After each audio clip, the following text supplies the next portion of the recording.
Here it is.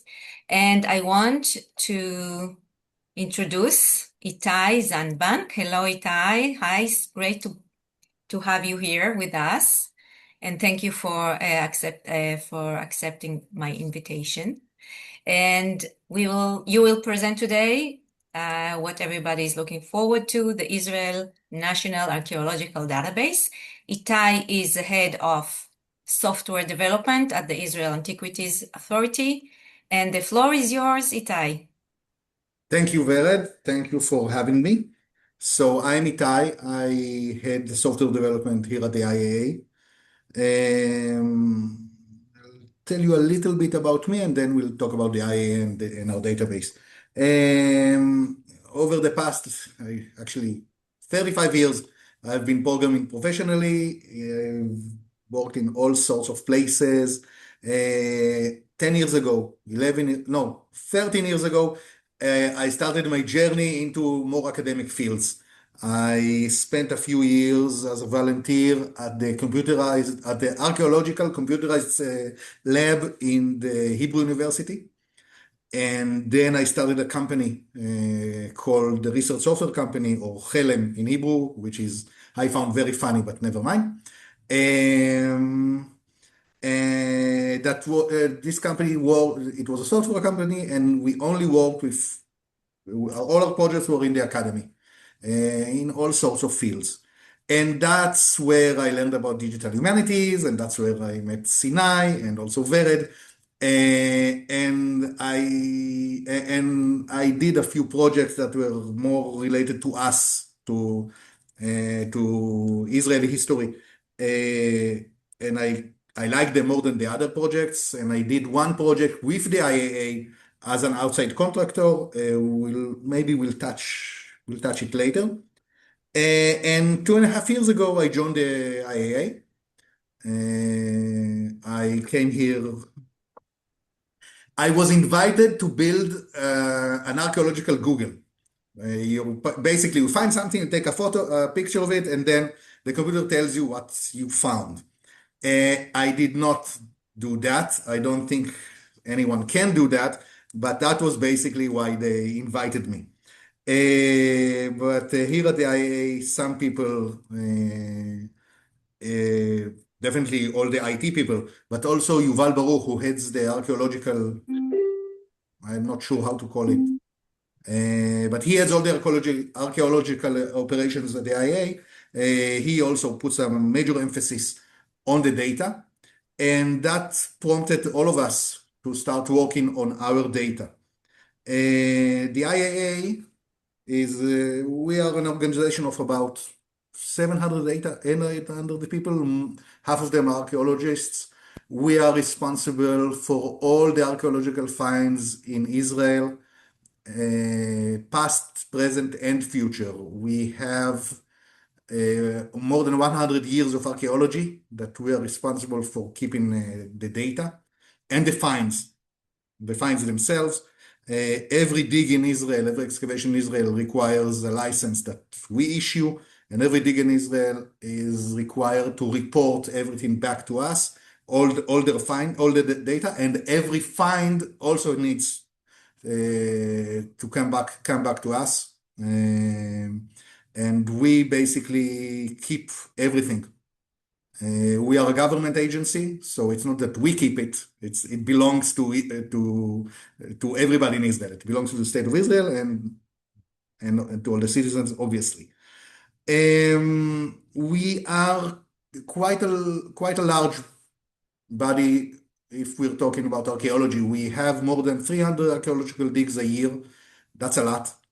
There are more digs in other countries, in some countries, but almost no country has an organization like us that controls everything archaeological in the country. So we are in a unique position here that we have a lot of data, a lot of archaeological data, and that compared to everyone in the world. There's a comparable organization in the Netherlands, but we have a lot more archaeological digs than them. So I have a presentation, and we'll start here with a little bit about the IAA, and then we'll move into the database. So, sorry, here. So we have 800 employees, 300 excavations a year. We have a lot of operations that are not really archaeological excavations. Whenever someone wants to build something in Israel, we need to clear it and to say, yeah, you can build here. There are no archaeological remains where you want to build. More often than not in Israel, there are archaeological remains where people try to build. So we do a lot of rescue excavations, salvage excavations, sorry, where we try to salvage whatever is there before it gets buried by a bridge or a building. So that's about 300 excavations a year that we conduct. There are about 100 excavations a year, more or less, that are not ours. Those are mostly academic excavations. As I said before, we are also responsible for maintaining everything that is found there. We have millions of archaeological items stored. We have large archives, and we have exhibitions that there are 350 exhibitions in Israel and around the world constantly that we provide the finds for. We give the artifacts, we loan them, and then they get back to us. We are also quite advanced technologically. We're using drones, and we have, and for marine archaeology, because Israel also has a coast. We use sonars, and we use laser scanning, and we create 3D models from airplanes and from drones and from working on the ground. We have, this is not a mistake, about 1,000 terabytes of data. Most of it is in our 3D models. We have, this is an old slide. We have more than 16,000 3D models and getting close to 17,000. We generate hundreds of models every year. They are mostly large models. We also have 3D scans of more than 100,000 artifacts. Those are small in comparison to the 3D models of an entire dig. We have a huge GIS database with close to 1 million geographical entities on it. And when you see our national database, you'll see that this is actually a very gross underestimate. We have more than that. And we have a few archives with a lot of documents. Most of them are still on paper.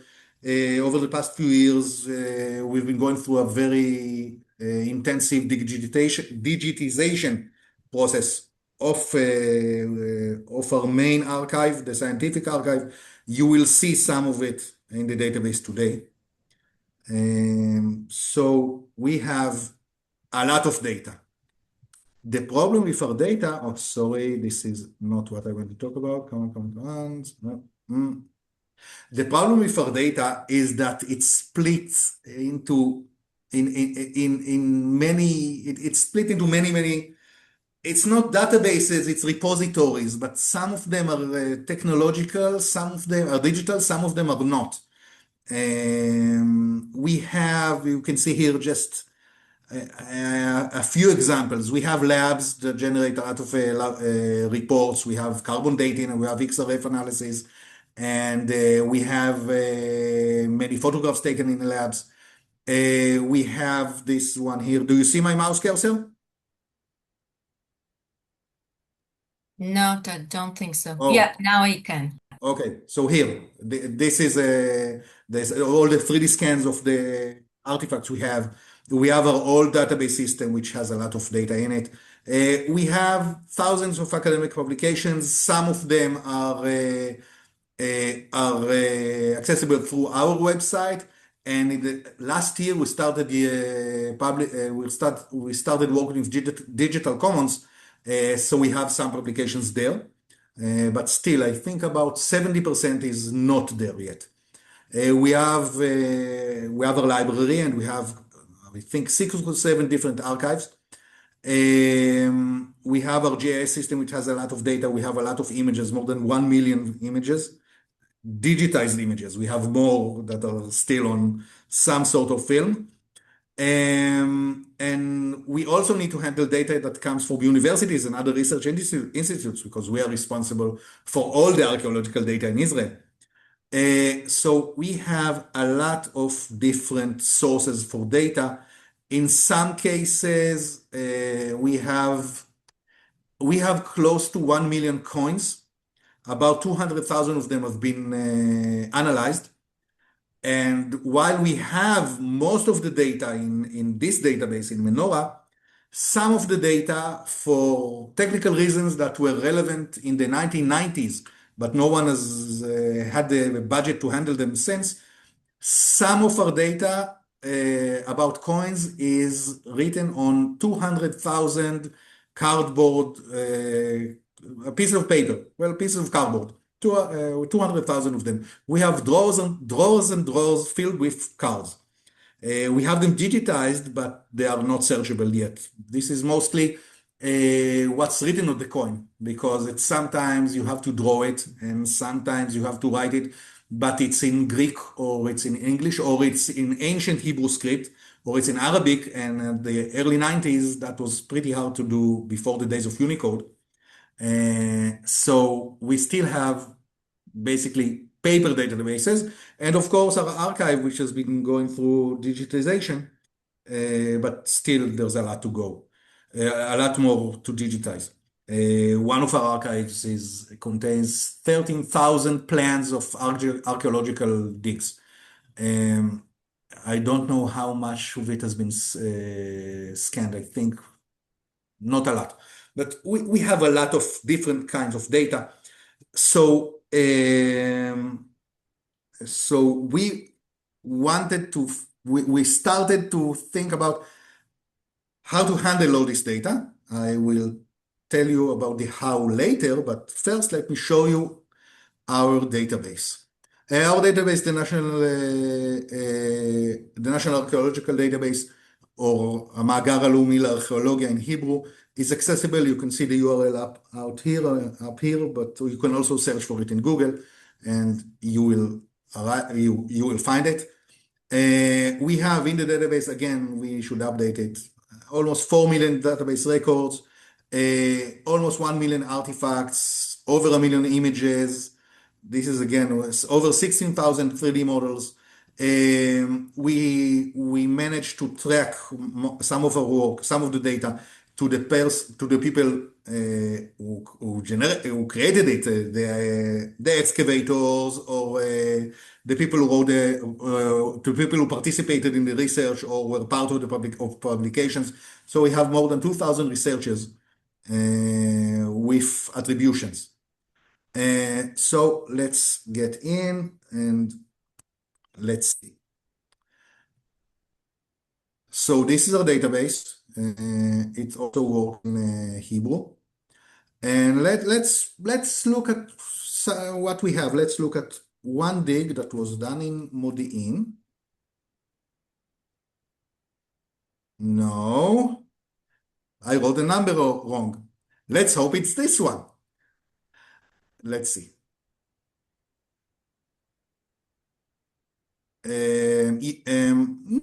That will do. Here we have everything that we have on this excavation, which is not a lot, just 11 different records. You can see that we have the information about the expedition. This is the expedition that led this excavation. We know who headed the expedition here. We grant the licenses, so this is information about the license. This particular excavation made 2 publications. Here are the publications, and we also have 5 documents. We look into at the archive later. We also have 5 documents in the archive. Let's look at one.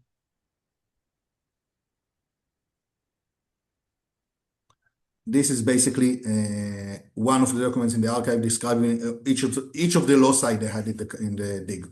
with some plans and some images and some information. We won't go into that.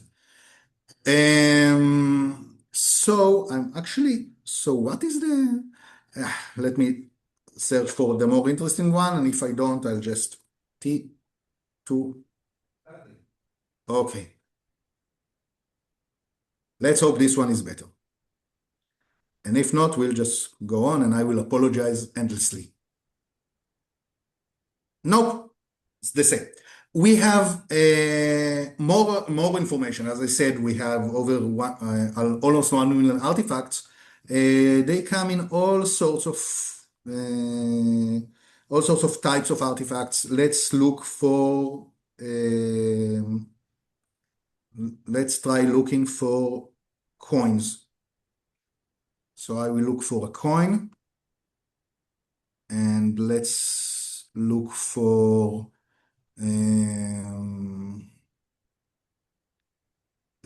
Roman coins, and let's look for them in, I don't know, let's look for them in Ashdod.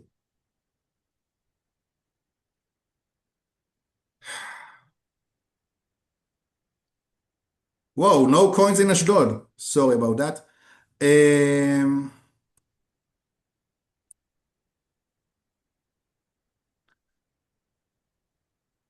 So here we have, there were no Roman coins in Ashdod. So here we have all those coins in Ashdod. Let's look at those with images. Here you can see the card I mentioned earlier. This is oh, come on. Oh, look who took the picture. Sorry about that. We were still, here we go. So this is the card about the coin, but we have additional information on it. You can see the years, it's somewhere between 37 and 4 BC.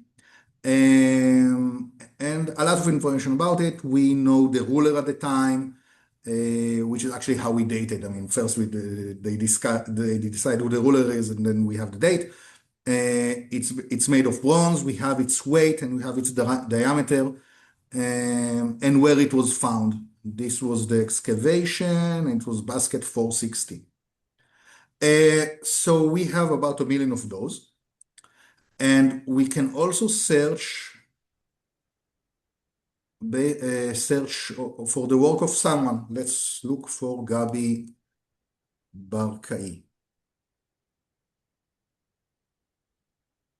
If we look for him, we don't have a lot, but we do have, if you look here, we have files in our archive which were not originally created by the computer. In a computer, the previous file I showed you was generated by a computer. It was a PDF file, but this has been digitized. So you can see this is actually, I guess this is a typewriter here. And this was typed, I guess it's a card and they typed this. So basically we have, I think, over 15,000 archived documents online, available online. So we have this.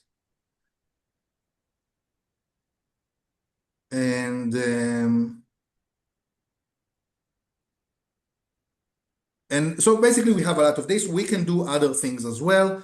We can perform searches on a map. Let's look for everything that was found. Anyone from Netanya? Well, I can see you, so I guess someone is from Netanya. Everything that was found around Netanya. So you have a lot. We see we have more than 5,000 records in Netanya. Let's look for them on a map. So this is basically, I will explain these. This is basically everything that we have that touches Netanya. Those long shapes by the sea are basically surveys. An archaeological survey is where you take a large area and you walk around, or you dive around if it's in the sea, to look whether you found something, to see whether you find something interesting, and that serves two purposes. One, we know to not let people build there without us checking first, and also it can be a source for archaeological digs. I mean, if you find something interesting. So those are these large shapes here. But if we go closer, these are all the things that we found in Netanya. Let's see what's here in Even Yehuda. Oh, we got to the underwater survey. Anyway, okay, here this is an archaeological site. So we have this on the map, and basically we can search a database starting from the map, starting from the attributes here, or whichever way you want to search it, you can. So how did we build it? First, we didn't build it, we're still building it. So how have we built it? Slowly, slowly, and come on, come on, come on, come on. First, we didn't want to do everything at once. We thought it wasn't a good approach for such a large problem. So the first thing we decided to do was to map our data sources, which we did, which are the data sources around here. Some of them were already in a database, like Menorah, that's a big Oracle database. Some other pieces of information were already in databases, or all of our licenses are in a database. Some of them were just files. For example, all of our 3D models, which I haven't shown you yet, all of our photogrammetry 3D models were we're talking about hundreds of millions of files, because each model can be between 10,000 and 100,000 files. So many, many files scattered somewhere on the file system, and we needed to track them down. We needed to look for them and find them and catalog them. So we decided to build a database for each of our source material. For the photos, it was easy. It was a database. For the 3D models, we needed to build it ourselves. The same happened with many other sources of information. Our archive, for example, it's documented in a few Excel documents and a big library with all the files. We needed to place that in a database as well. So our first step was to map the sources we have and to place them into databases when there was no database available. We did that for a few of our sources. You saw some of them. And then, and that was another tricky part, we built an index, what we call the unified database. It's basically a database that unites information from all of these sources. We don't place all the information in the unified database. It's basically an index. It's an index pointing to everything in the other databases.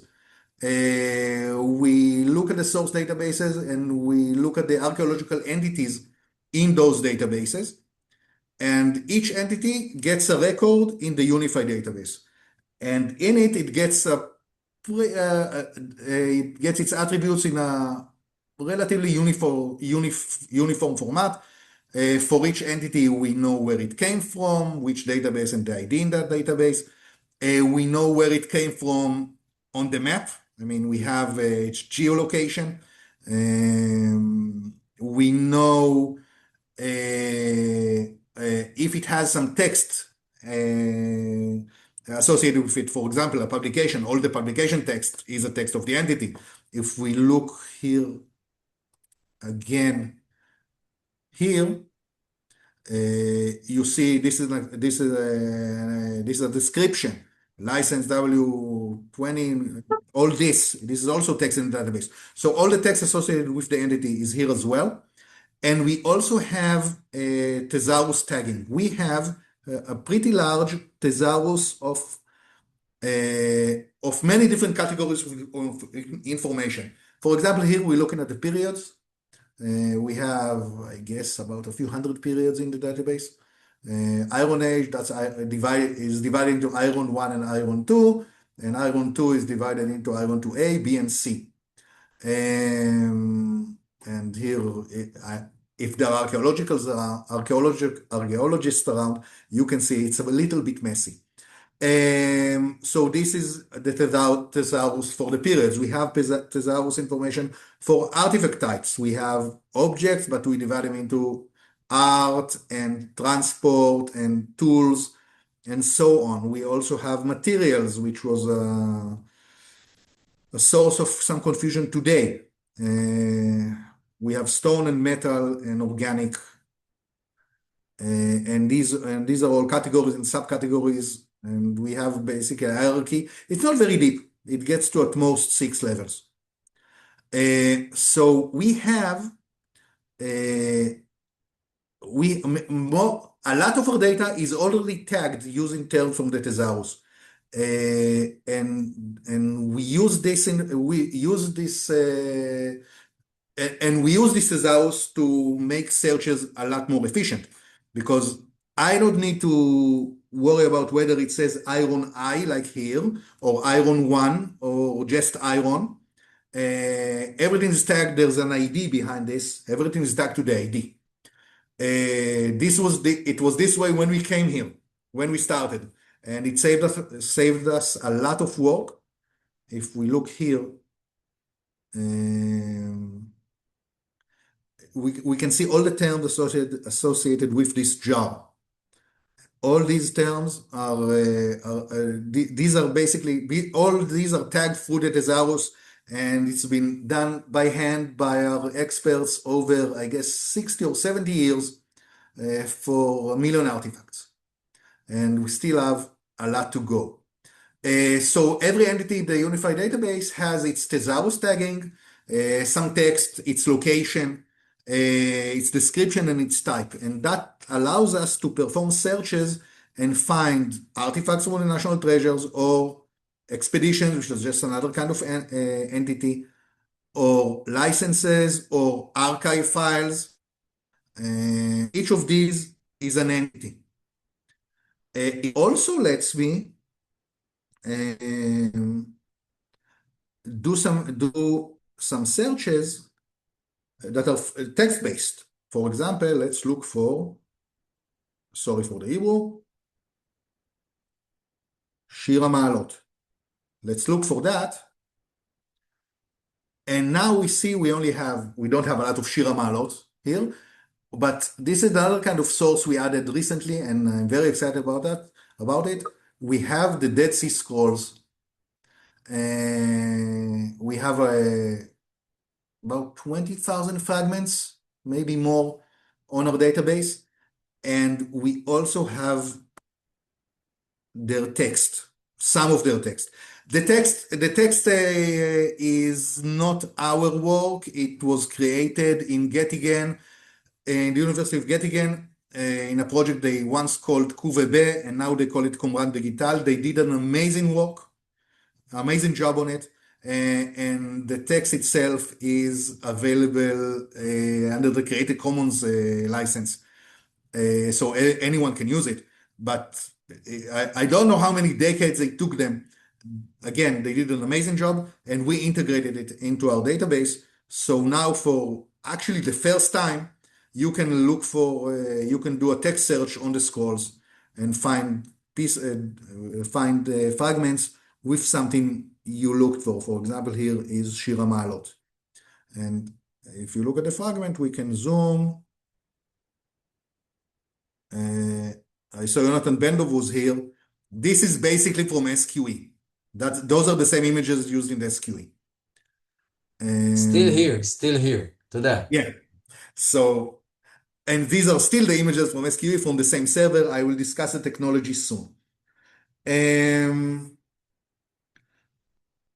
So this is basically what the database has. Before I go on and discuss the technology, are there any questions? Anybody wants to say something?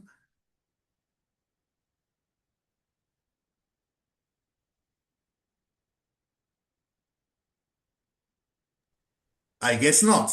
Okay. Itay, Oh, yeah, yes. okay, if no one asks, so how do you estimate how many people um, wrote or fill in the forms of the database to make the database what it is now? You said like 16 years, but how many people can you estimate?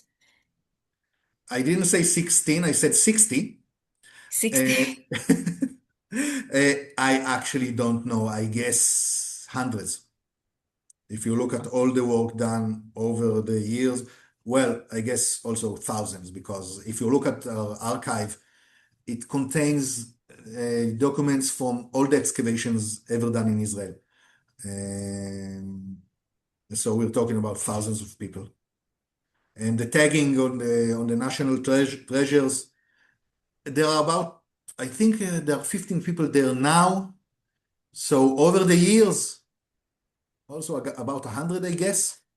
But this is what you see here is the combined effort of many, many, many people. A lot of people participated in this. And it's basically the first time the IAA is taking all of its data, well, all of the data that we can publish, and publishes it in a way that anyone can look at it. We don't have APIs yet. I guess that question will arise later, but we don't have any APIs. We plan to provide them. Um, so yeah, many people. Let's talk about the technology behind it for a bit. Okay, nobody objects.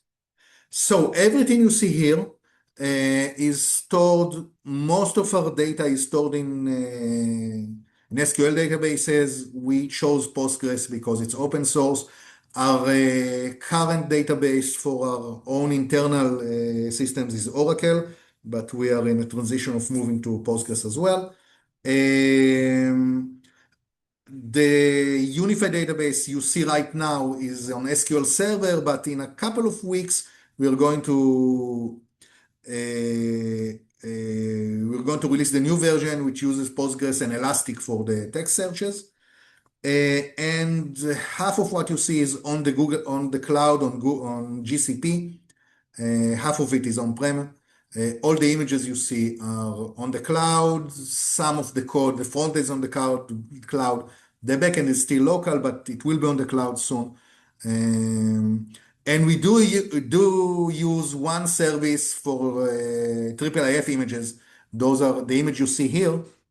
That comes from a IIIF server that hosts all of our Dead Sea Scroll images. Uh, And well, that's what we have now. That's what we have now. It took building just the software. I'm not talking about organizing. I'm not talking about getting the data. Our work, we're talking about 2 years of work for 3 people. Not the same 3 people all the time. We have. It's a lot of work. I mean, it's not a simple project. And it's not something anyone other than I would have done, because basically we are responsible for making all the archaeological data accessible to everyone. So we have to do that. We are required by law. What next? Well, next we're going to do several things. First things is we're going to add more and more types of information. What you see now was basically, oh, I didn't show you 3D models. Those are cool. What you see now are the types of information that were easiest for us. Let's look for clear. Let's look for 3D models in Tel Aviv.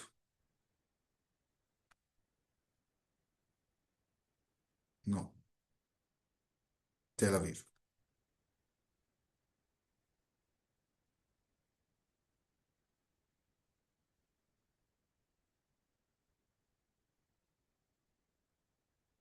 So if we look at the map, this is where these are the locations where we have those 3D models. This looks close to Sde Dov. No, this is Park Ercon. So this is Park Ercon, and where is the link? Okay, here. And this is the model. Oh, it's working quickly today. I'm not sure what we're seeing here. I mean, we are seeing columns, obviously, but I don't know what this is. Basically, when we have an excavation, we try to do a 3D model every week because as the excavation progresses, things change. We take the newer stuff we find, we take it apart, and then we dig further down, and we find other things. So these models change. So this is a 3D model. What you see here, as I said, Itay, yes. may I ask you? Hi. Hi. Ms. Rina, and I'm the head of Conservation Studies Department in Accra College. There was written there conservation model. If this was done after the conservation or as a model for the conservation? I actually don't know about this model specifically. Yeah, I would like to know if you are preparing these models as a aftipus, as a model for conservation, or this is the result of conservation. Again, I don't know about this model specifically. I would imagine we do both. We do a model before and after. Okay. But I don't know about this one. Okay. But yeah, it was an excavation model. Good catch. Yes, and we don't have another model here. If we look, we found. Let's look here. I guess this is not this is an excavation model.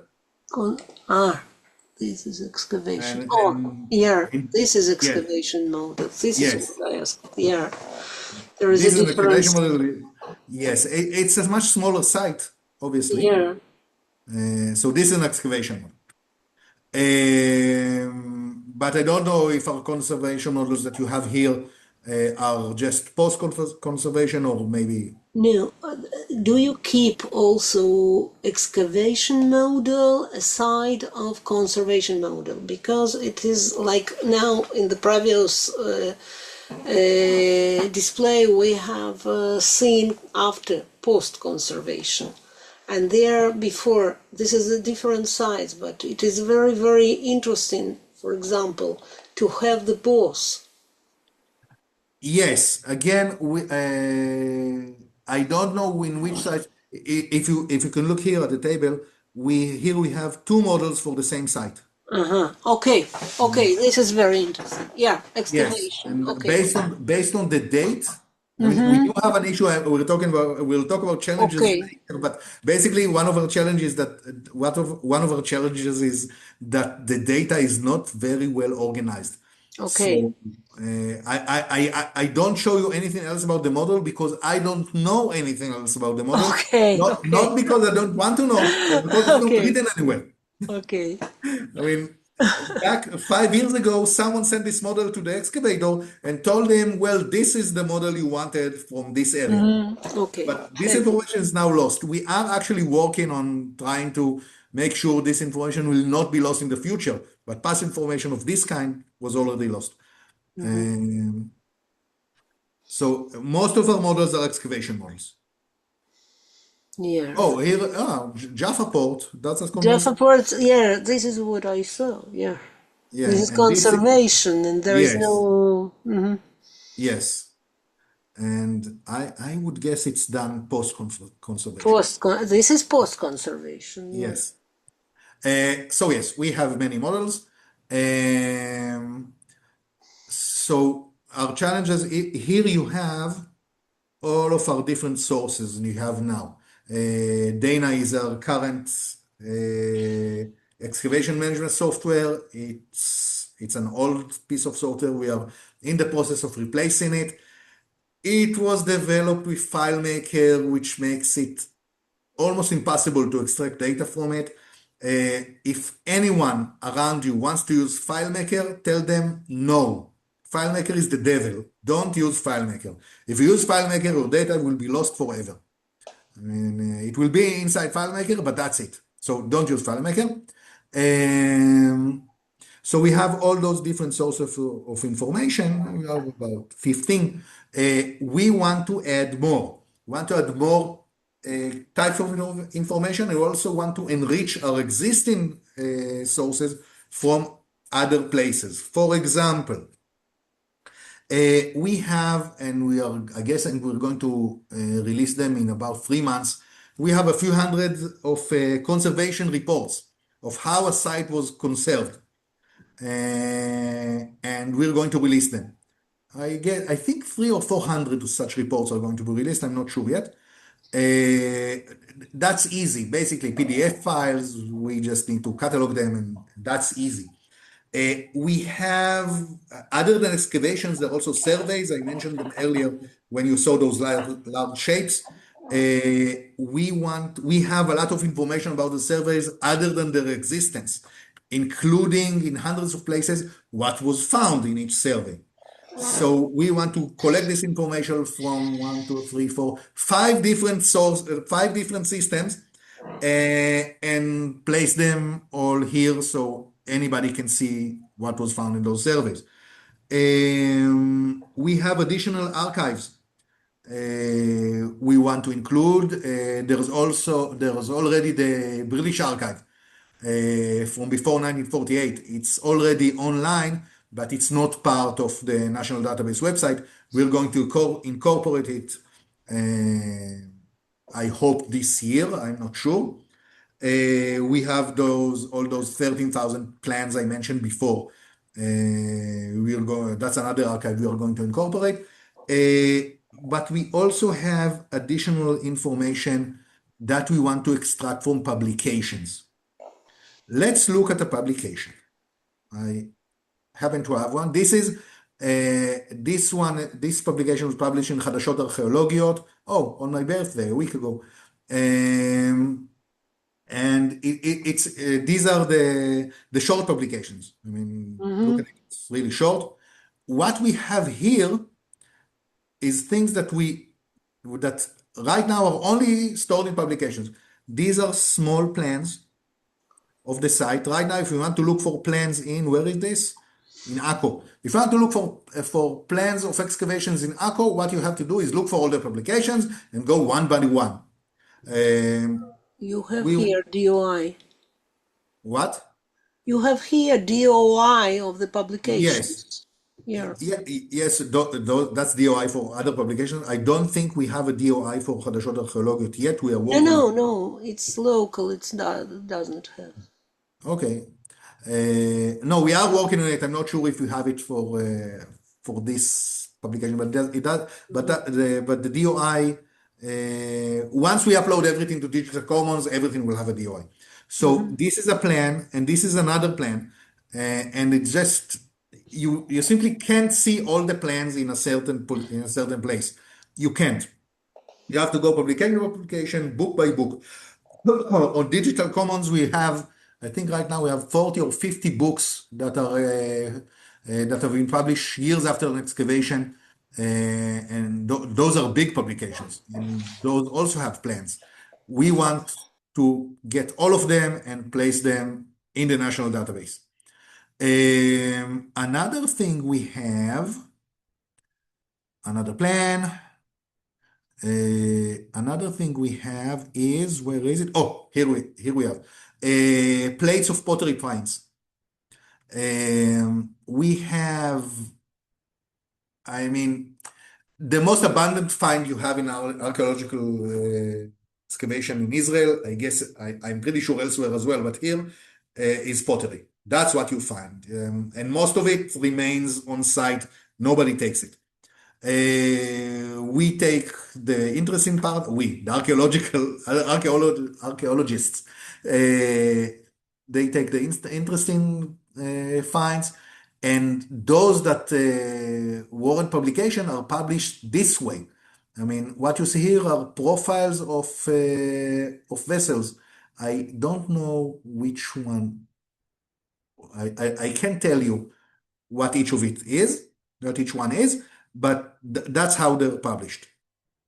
And also you see numbers here, 1, 2, 3, 4. Somewhere else in the publication, there's a table that says, okay, vessel number 1 is from this period. Basically, obviously here is the Persian period, and it has the dating and the typology and some description about the color.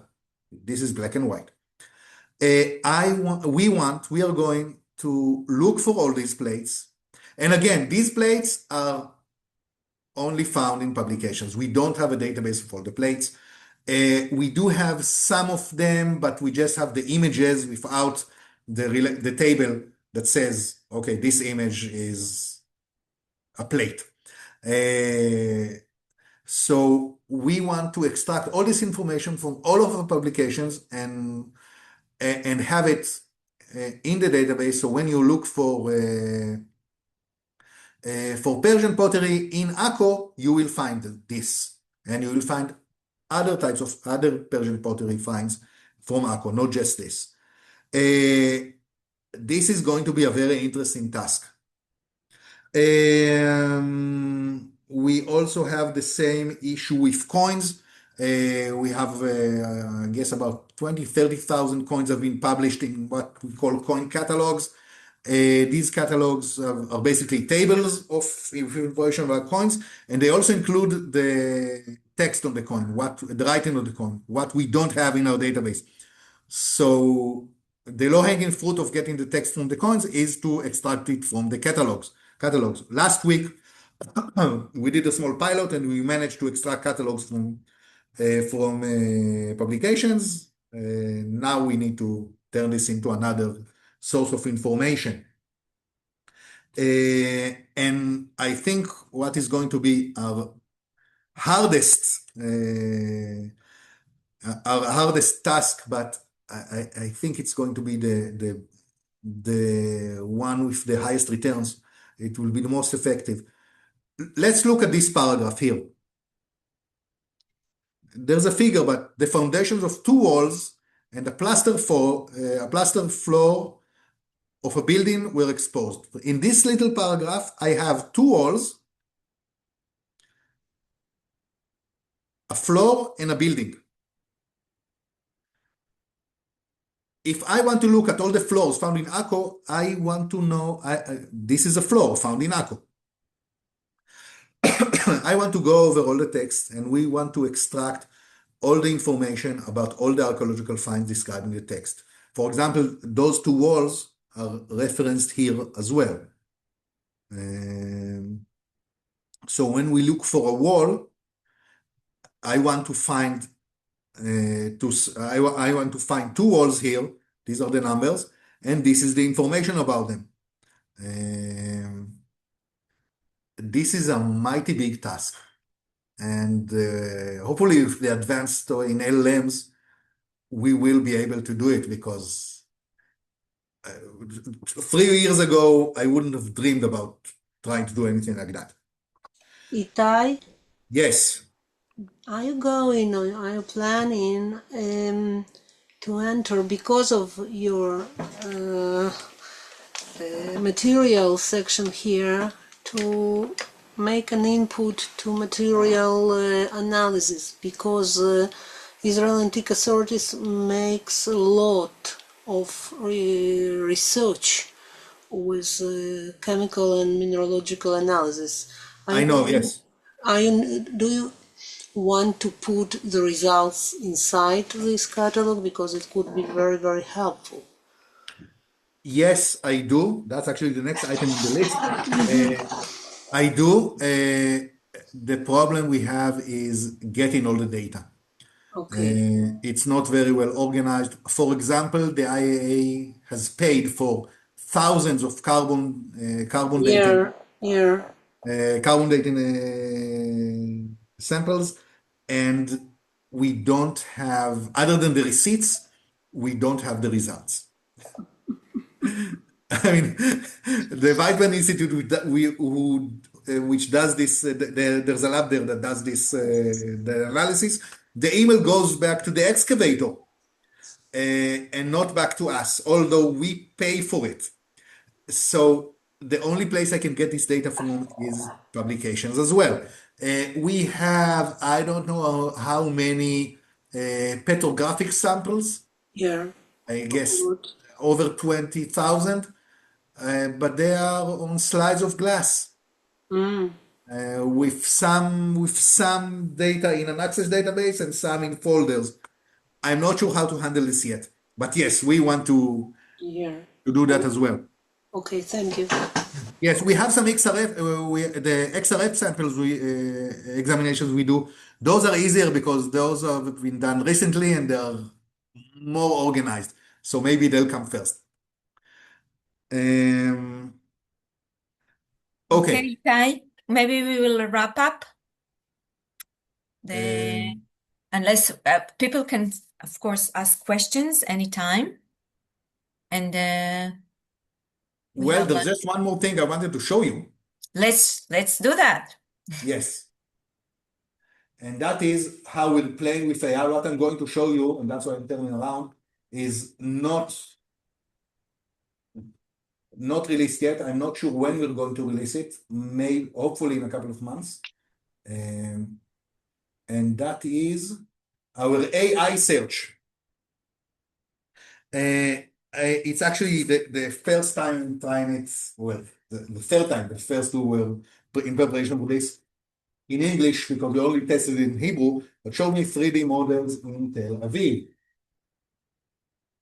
Hopefully it will work and it won't be embarrassing at all.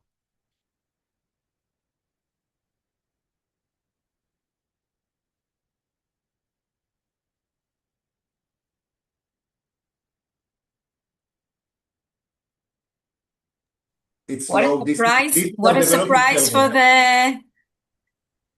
you didn't tell us the surprise that you have here. No, AI. I didn't tell you anything. The reason it's slow is because, as you can see here, it's our development server. So here are models in Tel Aviv. You will see more models than, let's look for them on the map. I'll just move this on. You'll see more models than we saw before. Because this is with my user and I have more, I can see more things also, but basically it does the exact same query that we saw before, but you just tell it in English what you want to do. It also works with the thesaurus. What was my example that was, oh, I want to see all Iron Age figurines.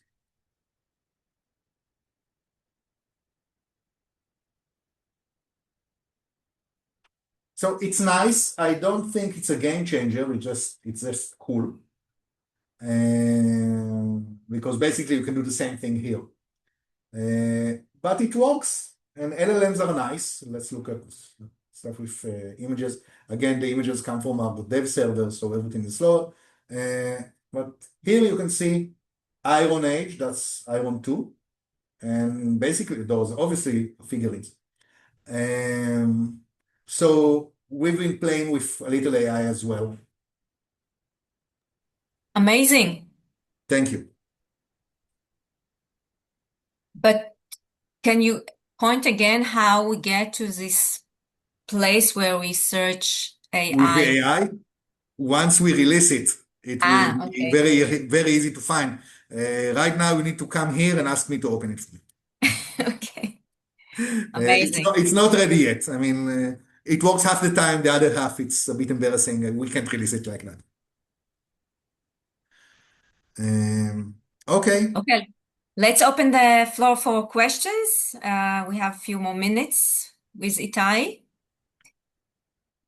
I will definitely close the recording.